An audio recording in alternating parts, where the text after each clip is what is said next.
జపమాల ప్రేక్షకులకు నమస్కారం. ఓం వరవరదాయ విజయ గణపతయే నమః. శ్రీ గురుభ్యో నమః. శ్రీమాత్రే నమః. సతీ వినియోగంలో భ్రాంతి చిత్తుడైన శివుడు దేశమంతటా సంచరించి ఒకానొక దివ్యస్థలంలో తపస్సుకి ఉపక్రమించాడు. ప్రాపంచిక దృష్టిని పూర్తిగా విడనాడి సమాధి వహించి స్థిరచిత్తంతో మహాదేవిని ఉపాసించాడు.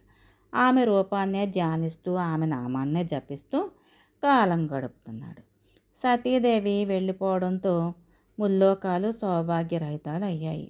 చరాచర జగత్తు అంతా శక్తిహీనం అయిపోయింది. ప్రాణికోటికి ఆనందం అనేదే లేకుండా పోయింది. సర్వలోకులు ఉదాసీనులే చింతార్జరితులయ్యారు. అందరినీ దుఃఖం ఆవరించింది. రోగగ్రస్తులయ్యారు. గ్రహాలు గ్రహాధినేతలు ఒక నీతి లేకుండా వర్తించడం మొదలయ్యింది. అదే తరుణంలో తారకాసురుడు బ్రహ్మదేవుడిచ్చిన వరాలతో గర్వించి ముల్లోకాలకు నాయకుడయ్యాడు. ప్రజాకంటకుడుగా మారిపోయాడు. శివుడికి ఔరసుడుగా జన్మించిన పుత్రుడు మాత్రమే తారకాసురుణ్ణి సంహరించగలడని దేవతలంతా నిర్ధారించారు.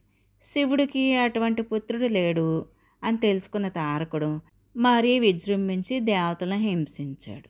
దిక్కుతోచని దేవతలు చెట్టుకొకలు పుట్టకొకలు పారిపోయారు. శివుడికి ప్రస్తుతం ఇల్లాలునే లేదు. మరింక పుత్రుడేంటి?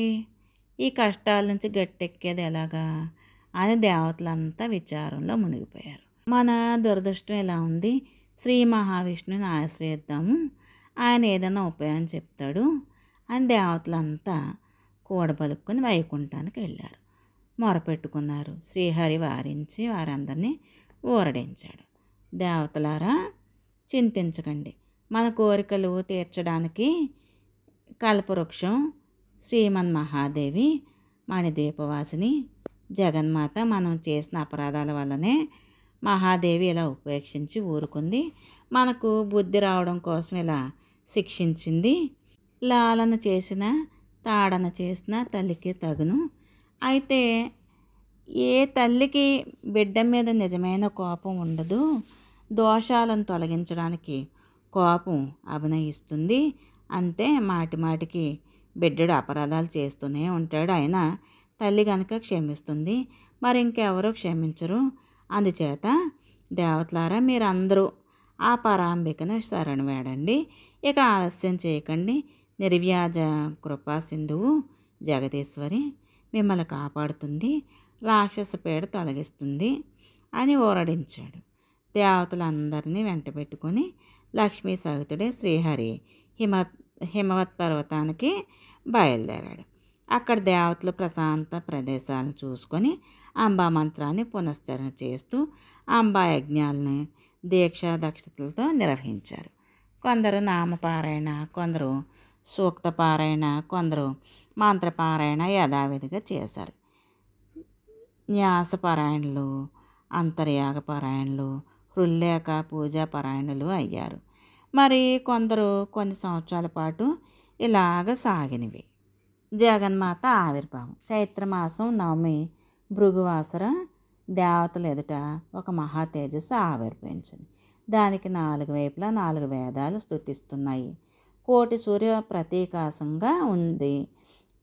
కోటి చంద్ర ప్రకాశంగా చల్లదనం విరజిమ్ముతోంది. కోటి మెరుపులు ఒక్కసారి మెరిసినట్టుగా అరుణకాంతులు వదజల్లుతోంది. పైన కానీ, పక్కన కానీ, మధ్యలో కానీ, పక్కల బార్లు కానీ ఆద్యంతాలు లేవు. కరచరణాద్యవాలు లేవు. స్త్రీ రూపం కాదు, పురుష రూపం కాదు, ఉభయమూ కాదు. ఆ దీప్తికి దేవతల కన్నులు మసకబారినాయి. కళ్ళు నిలుపుకొని ధైర్యం తెచ్చుకొని తేరిపారు చూశారు. అప్పటికి ఆ దివ్య తేజస్సు స్త్రీమూర్తి రూపం ధరించి రాశీభూత సౌందర్యం, కుమారి నవయవ్వన తామర మొగ్గలను పరిహసిస్తున్న పీనకుల ద్వంద్వం, చిరుమువ్వల సవ్వడి చేస్తూ మొలనూలు అంటే మేకల, మంజీరాలు, బంగారు కేయూరాలు, అంగదాలు, కంఠాభరణాలు, రత్నరాసులు పొదిగిన కంఠపట్టిక, చిన్న మొగలి రేకులను ముడుచుకున్న కొప్పు, విశాలమైన కటి ప్రదేశం, పొట్ట మీద సన్నని నూగాలు, కప్పురపు తాంబూలంతో ఎరుపెక్కి సువాసనలు విరజిమ్ముతున్న నోరు, మెరిసిపోతున్న బంగారు లోలకలతో తడుకులీనుచున్న నున్నని చెక్కిళ్ళు, అష్టమి నాటి చంద్రరేఖ లాంటి నుదురు, దట్టమైన కనుబొమ్మలు, ఎర్ర కలువల్లాంటి నేత్రాలు, కొనదేరిన ఎత్తైన ముక్కు, మధురాధరం, మల్లె మొగ్గల్లాంటి పలువరస, ముత్యాల దండలు, రత్న కిరీటం, చెవికి అలంకరించుకున్న ఇంద్రరేఖ, జడలో మల్లిక మాలతి పుష్పాల దండ, నుదుట మూడో కన్నుల ఎర్రని కుంకుమ బొట్టు, పాశాంకుశ వరదాభయ హస్తాలు, ఎర్రని చీర కట్టుకుని దానిమ్మ పువ్వు రంగులో దగదగలాడుతున్న జగన్మాత సర్వశృంగార వేషాఢ్య, సర్వదేవ నమస్కృత, సర్వాసపూరిక, సర్వమాత, సర్వమోహిని ప్రసన్నురాలై చిరునవ్వులు చిందిస్తోంది. అవ్యాజ కరుణామూర్తి. దేవతాకృత దేవీస్తుతి. దేవతలంతా ఎక్కడ వాళ్ళు అక్కడ సాష్టాంగపడ్డారు. ఆనంద బాష్పాలు అడ్డుపడి చూడలేకపోతున్నారు. గొంతు విప్పి మాట్లాడలేకపోతున్నారు. కొంతసేపటికి తేరుకొని మళ్ళీ ధైర్యం కూడగట్టుకొని జగదంబికను స్తుతిస్తున్నారు. కాళరాత్రి, బ్రహ్మసుత, వైష్ణవి, స్కందజనని, సరస్వతి, అదితి, దక్షదూహిత, పాపన, శివ, నమో నమః, మహాలక్ష్మి, సర్వశక్తి, నిన్ను తెలుసుకుంటున్నాం, మమ్మల్ని నడిపించు, విరాట్ స్వరూపిణి, సూత్రాత్మకమూర్తి, అవ్యాకృత రూపిణి, శ్రీబ్రహ్మమూర్తి, నమో నమః. దేవి, నిన్ను తెలుసుకున్నాం. జగత్తు, ఈ సంసారం అదృశ్యమైపోతుంది. తెలుసుకోకపోతే రజ్జు సర్పభ్రాంతిలాగా ఏడిపిస్తూ ఉంటుంది. చిదేక రసరూపిణి, అఖండానంద రూప, వేద తాత్పర్య భూమిక, పంచకోశాతిరిక్త, అవస్థాత్రయ సాక్షిణి, త్వంపద లక్ష్యార్థ ప్రత్యేగాత్మస్వరూపిణి, ప్రణవరూప, హ్రీంకారమూర్తి, నానా మంత్రాత్మిక, కృపాసింధు, నమో నమః. దేవతలు గద్గద స్వరాలతో చేసిన స్తుతులకు మహాదేవి సంతృష్టి చెందింది. మత్త కోకిల కంఠాన్ని సవరించి పలికింది. నేను భక్తుల పాలిట కల్పవృక్షాన్ని కదా, అడగండి ఏం కావాలో. నేనుండగా మీకు, నా భక్తులకు దిగులేమిటి? దుఃఖ సంసార సాగరం నుంచి నా భక్తుల్ని ఎప్పుడూ ఉద్ధరిస్తూనే ఉంటాను. అది నా ప్రతిజ్ఞ. దేవతలారా, తెలుసుకోండి, ఏం కావాలో అడగండి. జగన్మాత, ముల్లోకాలలోనూ నీకు తెలియనిదంటూ లేదు. ఒకటి ఉన్నదా? నువ్వు సర్వజ్ఞవు, సర్వసాక్షివి. తారకాసురుడు మమ్మల్ని రేయింబవళ్ళు హింసిస్తున్నాడు. శివుడికి ఔరసుడుగా పుట్టిన పుత్రుడొక్కడే తారకుడిని చంపగలడని బ్రహ్మ దేవుడు చెప్పాడు. మరి ఇప్పుడు ఆ శివుడికి అసలు వెళ్ళాలే లేదు. నీకు తెలుసు కదా, ఇంతకన్నా మేము చెప్పగలిగింది లేదు. నువ్వే ఏదో ఒకటి ఆలోచించి మాకు దారి చూపించు. నీ పాదపద్మాలను నిరంతరం ధ్యానించే భక్తులం ప్రాణరక్షణ కోసం నిన్ను ప్రార్థిస్తున్నాం. ఇంతకన్నా మాకు కోరదగినది ఇంకోటి లేదు. పార్వతిగా అవతరణ. దేవతలారా, భయపడకండి. నా శక్తి త్వరలోనే గౌరిగా హిమవంతుడి ఇంట జన్మించబోతోంది. ఆ గౌరిని శివుడికిచ్చి వివాహం జరిపించండి. హిమగిరీంద్రుడు ఎప్పుడూ మనసులో నన్నే ధ్యానిస్తూ ఉంటాడు. మీలాగానే నా భక్తుడు. అతడు ఇంటిలో కూతురుగా జన్మించడం నాకు చాలా ఆనందదాయకం. జగదీశ్వరి మాటలకు హిమవంతుడు విన్నాడు. అనుగ్రహానికి మురిసిపోయాడు. కళ్ళల్లో ఆనంద బాష్పాలు, గొంతు జీరబోయింది. హే సచ్చిత్ స్వరూపిణి, ధన్యోస్మి. అనుగ్రహం విశేషం. ఎంతటి మహాత్ముడైనా కలిగిస్తుంది. లేకపోతే స్థాణువును జడమును అయిన నేనేమిటి నీకు తండ్రిని కావడమేమిటి? మరో 100 జన్మలు ఎత్తితే మాత్రం ఈ సౌభాగ్యం నాకు లభిస్తుందా? 100 అశ్వమేధ యాగాలు చేసినా, 1000 సంవత్సరాలు తపస్సు చేసినా ఇంతటి మహావైభవం నాకు దక్కేనా? ఆహా జగన్మాత, నాకు కన్నకూతురు అయిందంటే ఈ రోజు నుంచి ఈ ప్రపంచంలో నాకు కీర్తికి తిరుగులేదు. అహో హిమాలయుడా, ఎంతటి ధన్యుడవు అంటూ అందరూ ప్రశంసలు కురిపించారు. ఏ తల్లి చల్లని కడుపులో బ్రహ్మాండం కోటులున్నాయో ఆ తల్లి నీకు చిట్టి తల్లిగా జన్మించిందని కీర్తిస్తారు. నీ తల్లిదండ్రులు ఎవరో, ఈ పర్వత రూపంలో నన్ను ఎందుకు నిర్మించారో తెలియదు కానీ ఇటువంటి దేవతలు మహాతపస్సులు నివసించడానికి నేను కారణమవుతున్నాను. ఇది చాలు ఈ జన్మకు అని మురిసిపోతున్నా నాకు ఎంతటి గొప్పవారం ఇచ్చావు తల్లి, ధన్యుణ్ణి ధన్యుణ్ణి. ఇది నా అర్హత కాదు, కేవలం నీ కృప తల్లి. నాదొక చిన్న కోరిక. సర్వవేద వేదాంత ప్రతిపాదితమైన నీ రూపాన్ని తెలుసుకోవాలని ఉంది. భక్తి సహితమైన యోగాన్ని, శృతి సమ్మతమైన జ్ఞానాన్ని అనుగ్రహించు.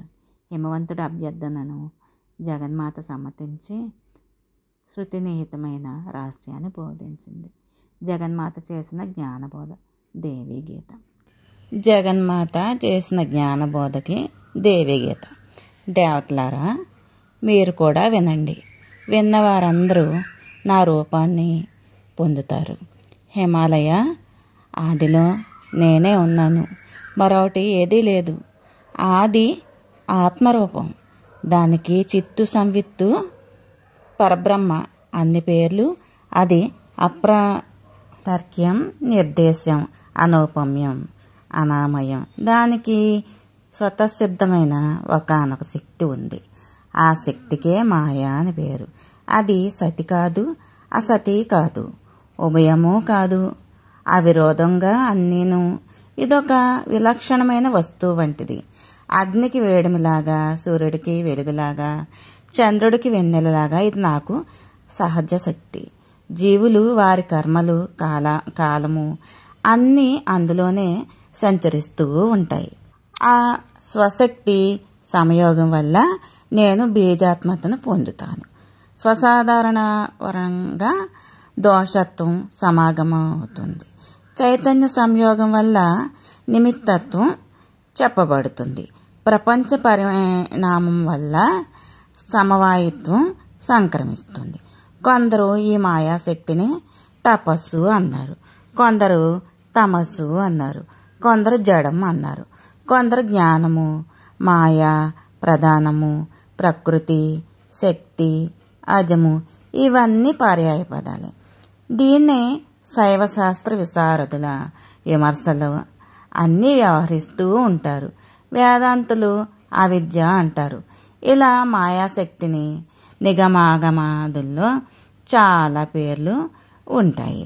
దృశ్యత్వం వల్ల జడత్వము, జ్ఞాననాశత్వం వల్ల అసత్వము అంటే అసతి. చైతన్యానికి దృశ్యత్వం లేదు. దృశ్యత్వం ఉంది అంటే అది జడమే. చైతన్యం ఎప్పుడు స్వప్రకాశం. పరప్రకాశత్వం దానికి ఉండదు, అవసరం కూడా లేదు. అంతేకాదు అనవస్థా దోషం వస్తుంది కనుక దానికి స్వప్రకాశతత్వం కూడా ఉండదు. స్వప్రకాశమే కర్మకర్తృ విరోధం లేని ప్రకాశం. దీపంలా స్వయం ప్రకాశం. అది స్వయం ప్రకాశమానం కనుక ఇతరాలను అదే ప్రకాశింపజేస్తుంది. అందుకే నా సిద్ధ సంవిపన్ను నిత్యత్వం నిద్రలో దృశ్యమానమయమే కళలకు చలన సంబంధంగా వ్యవహరిస్తూ ఉంటుంది. సంవిపత్తుకి అటువంటిది లేదు, ఎవరి అనుభవంలోనూ లేదు. ఒకవేళ అనుభూతమే అయితే అది ఎవరు సాక్షిగా అనుభూతమైందో అదే సిస్టము, అదే సంవిద్రూపము అని తెలుసుకోండి. అందుకనే ఈ సంవిద్రూపానికి నిత్యత్వం చెప్పారు శాస్త్ర కవితులు. అత్యంత ప్రేమాస్పదత్వం వల్ల దీనికి సంవిత్తుకి ఆనంద రూపత్వం. ఏది తరతమ మిథ్య కనుక దీని అసంగత్వం స్పష్టమే. ఇది అపరిచ్ఛిన్నం, కేవలం జ్ఞానం, ఆత్మధర్మం కాదు. అలా అన్నామంటే ఆత్మకు జడత్వం వచ్చినట్టుగా జ్ఞానానికి జడత్వ శేషత్వం కన్నది కాదు, విన్నది కాదు, అసంభవం. అలాగే చిద్ధర్మం అనడానికి వీలు లేదు. చిత్తు కేవలం అభిన్నం. అందుచేత ఆత్మ అనేది జ్ఞానరూపం, సుఖరూపం.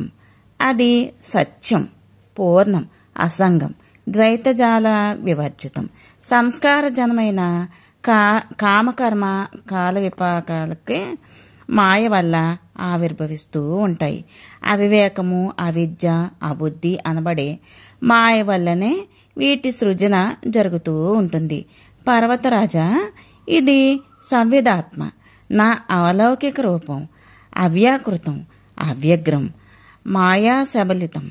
దీన్నే సర్వకారణ కారణంగా శాస్త్రాలు ఉద్ఘోషిస్తున్నాయి.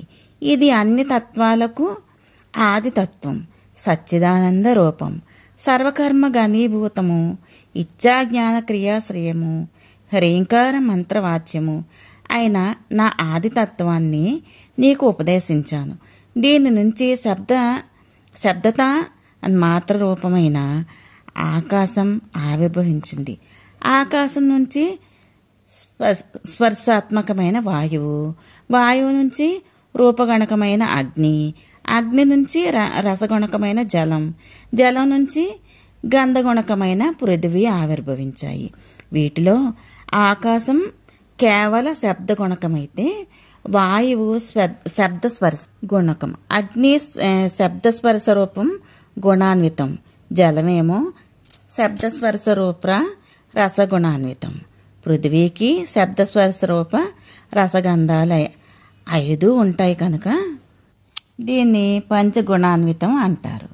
పంచభూతాలు కలయికతో ఏర్పడింది సృష్టి. దీన్నే మహాత్పుత్రం అంటారు. లింగము అని కూడా అంటారు. ఇది సరభూతాత్మకం.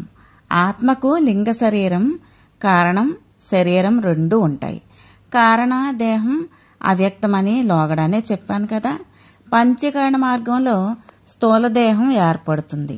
పంచభూతాలు తమ తమ గుణాలతో కూడి తమ గుణాలతో కలపడవడం వల్ల ఏర్పడే స్థూల శరీరాన్ని విరాట్ దేహం అని అంటారు. పంచభూతాలలో ఉండే సత్వాంశాల చేత చెవులు మొదలైన ఇంద్రియాలు ఏర్పడతాయి. జ్ఞానేంద్రియాల సమ్మిశ్రిత చేత అంతఃకరణం ఏర్పడుతుంది.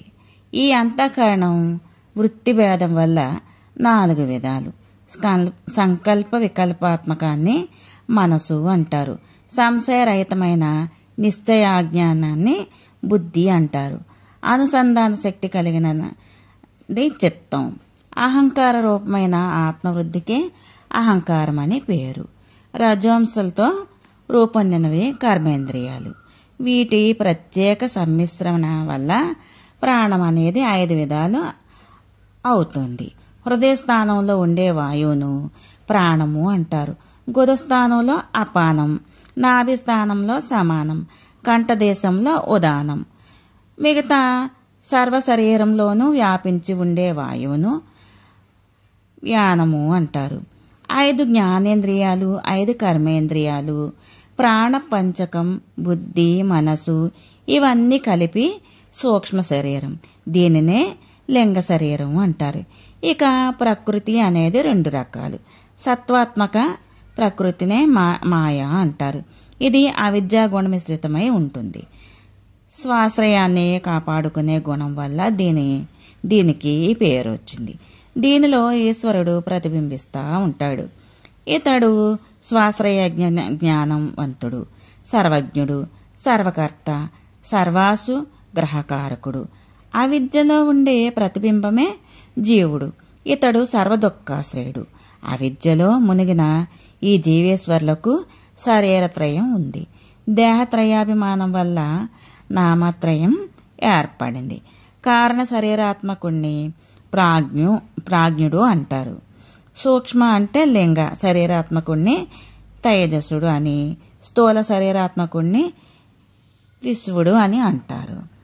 ఈశ సూత్ర విరాట్ పదవాజ్యుడైన జీవుడు వ్యష్టి రూపుడు, ఈశ్వరుడు సమష్టి రూపుడు.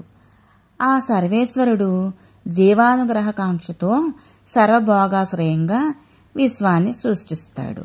అతడికి శక్తిని ఇచ్చేది నేనే, ఆ ప్రేరణ కలిగించేది నేనే. హిమగిరీంద్ర, ఈ చరాచర జగత్తు అంతా నా మాయాశక్తికి అధీనమే. పరమార్థకత వాస్తవం. చెప్పాలంటే నాకంటే మాయ వేరుగా లేదు. నేనే మాయ. వ్యవహారంలో మాత్రం మాయ అని విద్య అని వేరువేరుగా చెబుతూ ఉంటారు. తత్వదృష్టిలో ఈ భేదం లేదు. ఉన్నది కేవలం నా తత్వమే.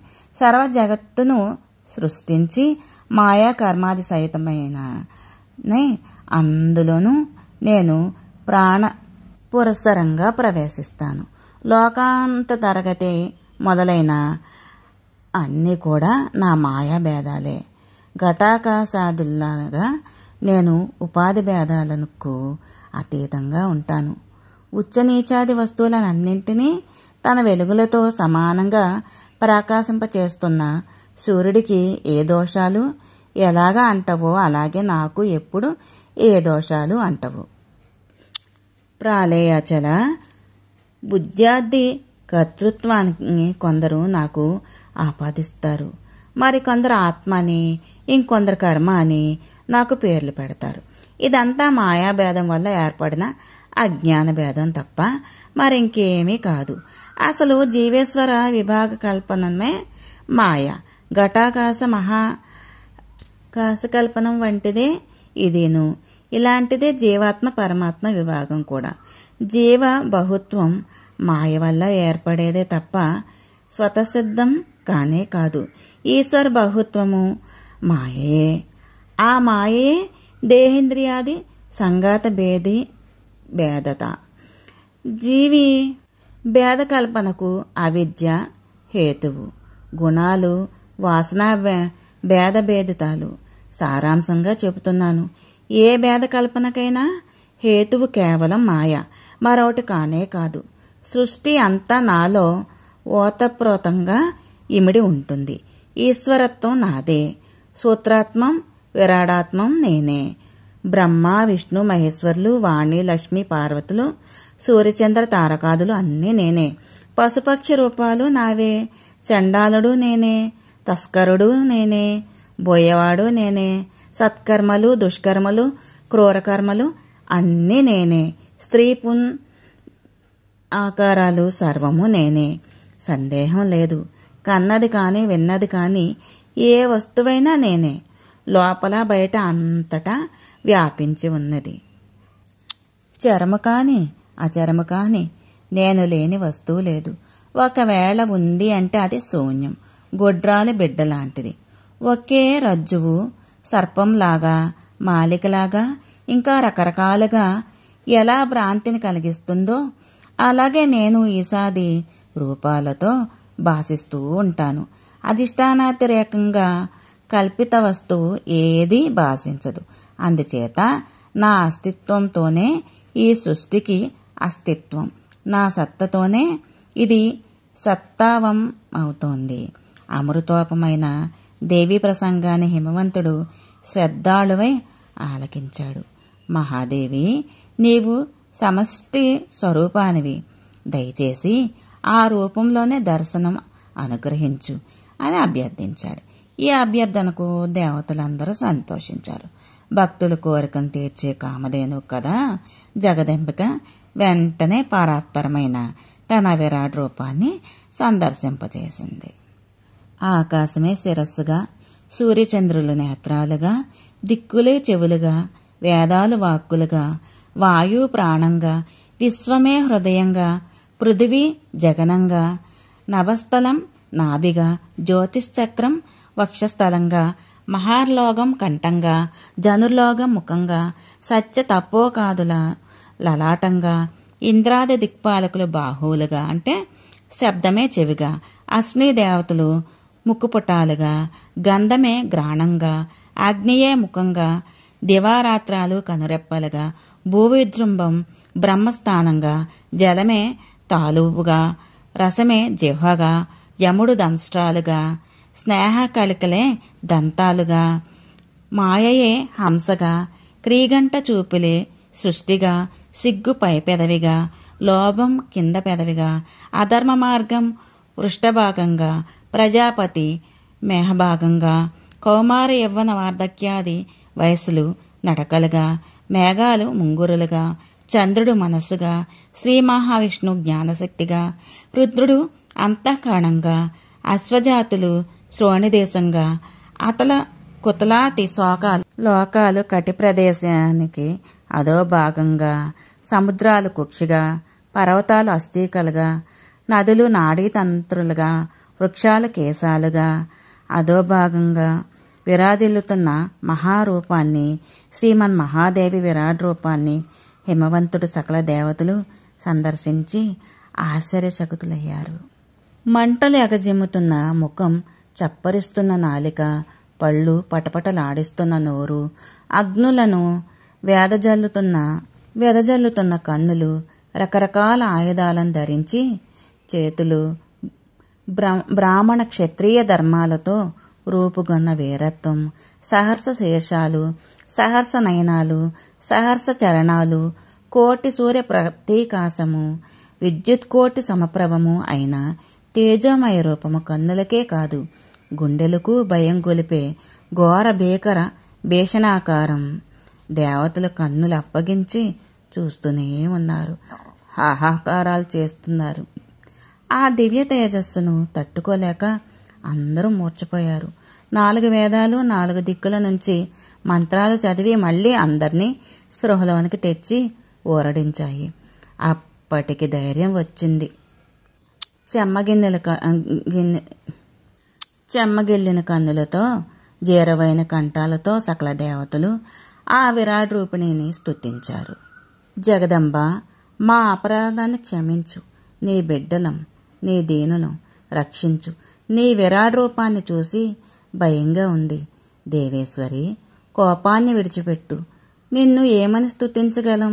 మేము దేవతలమే అయినా నిన్ను స్తుతించడం చేతగాని పామర్లం. నీ విక్రమం ఏమిటో ఎంతటిదో మాకే కాదు, ఎవరికీ తెలీదు. అది పూర్తిగా అజేయం, అప్రమేయం. నీ తరువాత నీకు బిడ్డలుగా పుట్టినవాళ్ళం. మాకా తెలిసేది నీ మహత్యం. భువనేశ్వరి, ప్రణవాత్మిక, సర్వ వేదాంత సంస్థిత, హ్రీంకారమూర్తి, నమో నమః. సూర్యచంద్రులు, గ్రహ నక్షత్రాలు, అగ్ని, ఓషధులు అన్నీ నీ నుంచి ఆవిర్భవించినవే. నువ్వు సర్వాత్మికవు. దేవ, మానవ, దానవ, పశుపక్షాది జాతులన్నీ నీ వల్లనే కదా రూపుదాల్చాయి. ప్రాణాపాన వ్యానో దాన సమాన వాయువులు నువ్వే, పంటలు, పళ్ళు, ఫలాలు నువ్వే, తపస్సు, సత్యము, ధ్యానము, జేయము సమస్తము నువ్వే, బ్రహ్మచర్యాది దీక్షలన్నీ నువ్వే. జగన్మాత, నమో నమః. సప్త ప్రాణాగ్నులు, సప్త సమిదలు, సప్త హోమాలు, సప్త లోకాలు నువ్వే. సముద్రాలు, నదులు, గిరులు, సర్వరసరూప గంధాలు అన్నీ నువ్వే. యజ్ఞాలు, యోపాలు, దక్షిణలు, దీక్షలు, ఋగ్యదు, సామ సర్వస్వము నువ్వే. సర్వాత్మకమైన నీకు అన్ని వైపులా నమస్కరిస్తున్నాము, మళ్ళీ మళ్ళీ నమస్కరిస్తున్నామని దేవతలంతా జగదంబకి నమస్కారాలు చేసుకున్నారు. దేవేసి, ఈ అలౌకిక దివ్య రూపాన్ని దయచేసి ఉపసంహరించు. సౌమ్యసుందరి రూపాన్నే మళ్లీ ధరించి దర్శనం అనుగ్రహించు తల్లి అంటూ దేవతలు చేసిన అభ్యర్థనకు జగదీశ్వరి మన్నించింది. భయపడ్డారని గ్రహించింది. కృపాసింధువు కనుక ఘోర రూపాన్ని వెంటనే ఉపసంహరించి సౌమ్యసుందరాకారంలో చిరునవ్వులు చిందిస్తూ నిలిచింది. పాశాంకుశ బరాభయ హస్తాలతో, సర్వాంగ కోమలము, కరుణాపూర్ణ నయనము, మందస్మిత ముఖాంబుజము ఆయన రూపాన్ని దర్శించి బుధులు, హిమవంతుడు భయం నుంచి తెప్పరిల్లారు. శాంతచిత్తులై స్తుతిస్తూ సాష్టాంగపడ్డారు. అప్పుడు ప్రసన్న గంభీర స్వరంతో మహాదేవి అందరితో సంబోధించింది, ఊరడించింది. దేవతలారా, నా విరాట్ రూపం మీకు అందేది కాదు. మీ పట్ల వాత్సల్యం కొద్దీ నేనుగా దర్శనం అనుగ్రహించానంతే. వేదాలు వల్లించిన, యాగాలు యోగాలు సాగించిన, దానాలు దొర్లించిన ఎవరికీ నా విరాట్ రూప సందర్శన మహాభాగ్యం లభించదు. కేవలం నా అనుగ్రహం ఒక్కటే సాధనం. విరాట్ రూపమే రూపమైన అంతే. ఇంకా జగన్మాత తత్వబోధ. శ్రీమాత్రే నమః. మిగతాది తర్వాయి భాగంలో విందాము.